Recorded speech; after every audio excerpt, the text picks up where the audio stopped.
we had Rickson in, and Rickson was telling us the stories of the old Luta Libre rivalries between the jiu-jitsu guys and the Luta Libre guys. Yes. He would go there, and there'd be guys waiting. Yeah, it is. Josh Thompson against Pat Healy. Yep. Huh. Yeah. Yeah, I remember bringing it up. Very smart. Smart way to seal up a choke, if it's legal.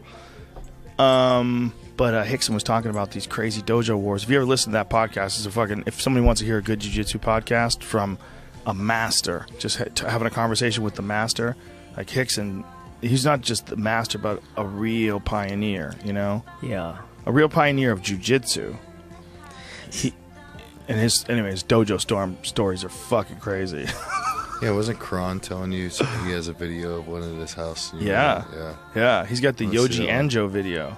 Yeah. The Yoji Anjo video is legendary because Rickson, this dude Yoji Anjo, came over from Japan. This badass pro wrestler dude who challenged Rickson Gracie, and Rickson said, "Yeah, okay, we'll do this. This is what we're gonna do. You're gonna come in here. I'm gonna film it, and everybody else is gonna wait outside, and then whoever's left standing, they'll leave." So he takes him down, beats his face into a tomato stew, and apparently filmed it. And then they took pictures of the guy after he left. Like, there's photos of Yoji Anjo leaving, and his face is just a pulp in front of all the I media. think I've seen those pictures. Yeah. So Rickson just beat him. Just beat. I don't remember this Can't story. get him off him. He's just mounting him, beating the shit out of him, and then he decided to choke him unconscious.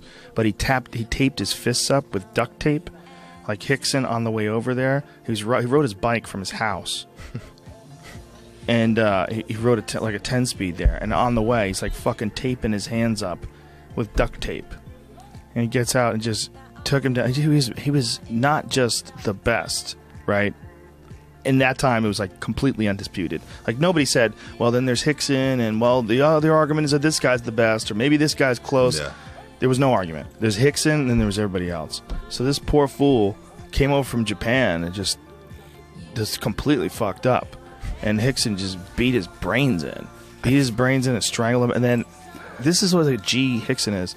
He doesn't even release the tape. He's like, no, I have to look at it every now and then. But that's mine. I feel like I've heard this story before. That's That's awesome. He's like, nah, I like looking at it. It's mine. Yeah. I think you just confirmed the urban legend for me. Because I feel like I've heard pieces of that places. Oh, it's real. It's real. Huh. One of my happiest moments as a martial artist was I had dinner with Rickson and his family. And Crone, when he was younger, Crone was like, I want to say he was 16. He was 16 or 17 at the time. I think he was still in high school, though. I'm pretty sure. Rickson was still married. We had dinner, and then we all went back to Rickson's house and watched fights. And Rickson was just analyzing positions and talking about what mistakes people were making and talking about the right way to do things. And he pushes shit aside in his living room. He pushes the coffee table aside, and he's like, "I'm gonna get in your guard. I want to show you some positions." And he's like talking about positions, like he was talking about like mistakes that these guys in this fight tape that we're watching. We're watching VHS tapes, and we're watching guys who'd made mistakes, and this is what's wrong, and this is why jiu-jitsu is all you need when you have the best jiu-jitsu.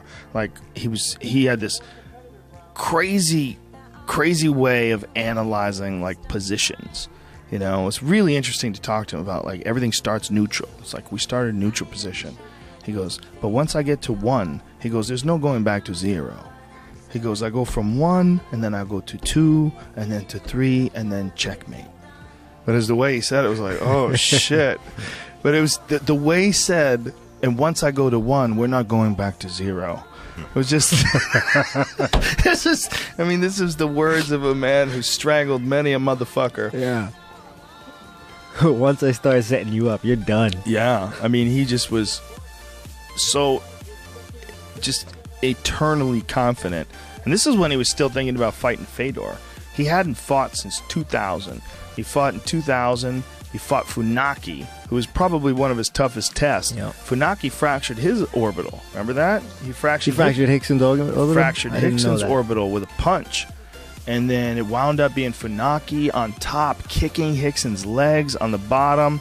And Rickson was trying to upkick his legs, trying to upkick his knees. And then somehow or another, They got into a scramble, and then Rickson got his back, and Rickson choked him to sleep. What was that event? I forget the name of the event. Coliseum. I used to have the poster. I used to have a shitload of those fucking posters, man. But, yeah, so Rickson, that was his last fight. And that was, that was a fight that a lot of people had said, like, what would happen if Rickson fought a guy like Funaki? Yeah. Like, he was one of the examples. Because he had fought in Japan Valley Tudo, ran through everybody, and there'd been no one that had presented any, like, real serious challenges to him. Then he fought Takada, ran through Takada. Remember that? Yeah. People forget Rickson was in Pride #1. Rickson was the guy who launched Pride. It was like KRS. Do you remember that? It was like KRS. KRS-One? Pride. The promotion. No, it was like KRS Pride or K something. I feel like KRS sounds right. Yeah. but Dude, we're barely watching this awesome fight. When Rickson was fighting in Pride, they were called some shit. that's another thing they need on Fight Pass. They need to put Choke on there. Oh, yeah, no doubt, right? The Choke documentary is one of the greatest martial arts documentaries of all time. No, the greatest. What's better? No, that's the greatest. It's the greatest. Details him going through that Japan Valley Tudo crowd. Dude. Yeah. When I first saw that, I tried to do that stretch. Like how he was twisted like a pretzel. Mm-hmm. Yeah. I've been trying to do that ever since. I can't do it. Well, he can't do it anymore either, if that makes you feel better. Because I don't think he can. He's got quite a few injuries, though, from all of his years of jiu-jitsu. Yeah. No, nobody rides for free. Yeah. You gotta But pay he was like one of the first guys to incorporate yoga into his training. Look at that stretch. Look what he's doing there. He was seriously into yoga. He had ridiculous posture, or ridiculous balance, rather. You ever see that shit he did on balance beams? He would walk on one leg and then lift his leg completely over his head in a standing split. Wasn't that on Choke? Might have been. If it wasn't, it was on something else similar to it. This is a fucking good fight. We're barely paying attention. I have no idea who won. Well, I've been kind of paying attention. I still couldn't tell you who's winning. Yeah, no clues, right? Yeah. Ooh. But I do now know the Yuji Anjo story. I know that now. Yoji Anjo. Yeah. Yeah, that's apparently a completely legit story. It's definitely legit that he did it to him, and apparently completely legit that he has the tape. But that's just what a gangster he is. Like, he could sell that tape. He can make money off that tape. He's like, it's mine. It's mine. And he's also the guy that, like, he had a price. Like, he said, look, I'll fight for this amount. If you don't have that amount, I'm not fighting. And that was it. I mean, there was just no negotiating. Discussion. Yeah. I mean, in a lot of ways, he raised the expectations that fighters had for purses. Yeah. Because he always had very high expectations for himself and very high requirements. And people said that he was, like, pricing himself out of fights.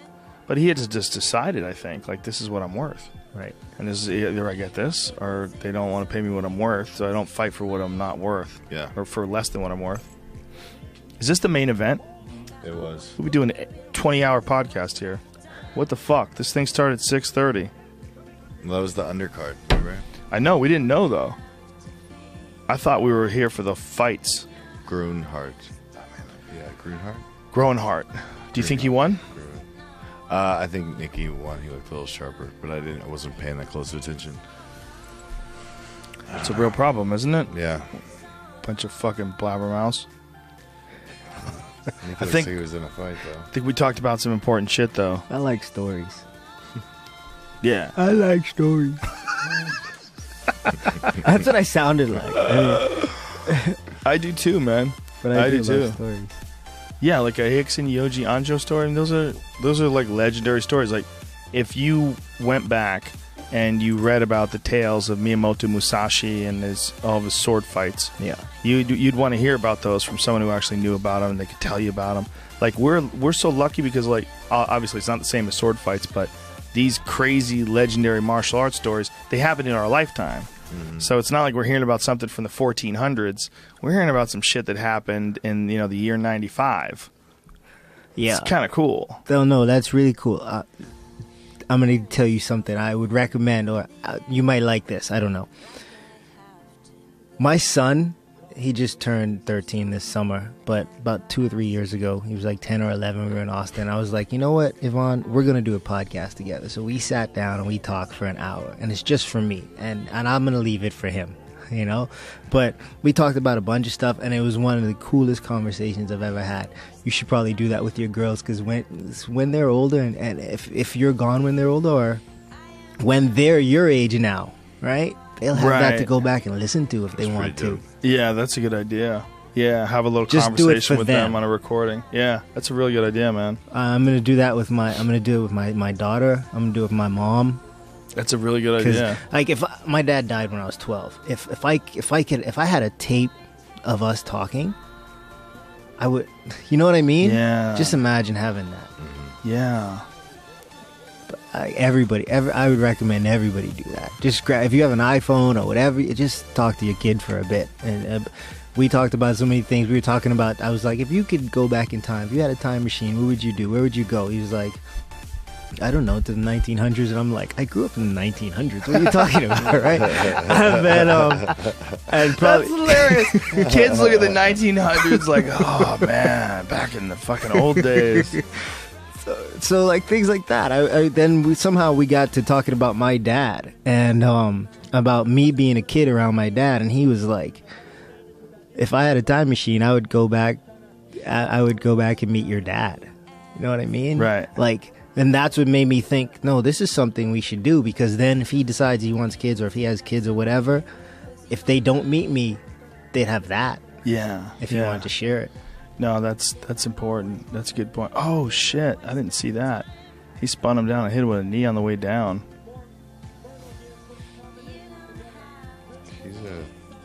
Wow. Every time I was looking at Nikki a little bit. This is a crazy fight. So I think Joseph Valtellini is saying that he came on too late. He needed more. We'll see. Valtellini had to stop fighting because of head trauma, right? No, that's what he said. That's what I heard. Yeah, he said he was having concussion syndrome. He's been pretty open about it. How did he? I mean, how many times has he been knocked out? I don't know. Or do you think it's from being knocked out? Or just Nicky Holtzkin shots stopped him. Probably just shots to the head. Shots absorbed. Wow, Nicky Holtzkin got hit way more.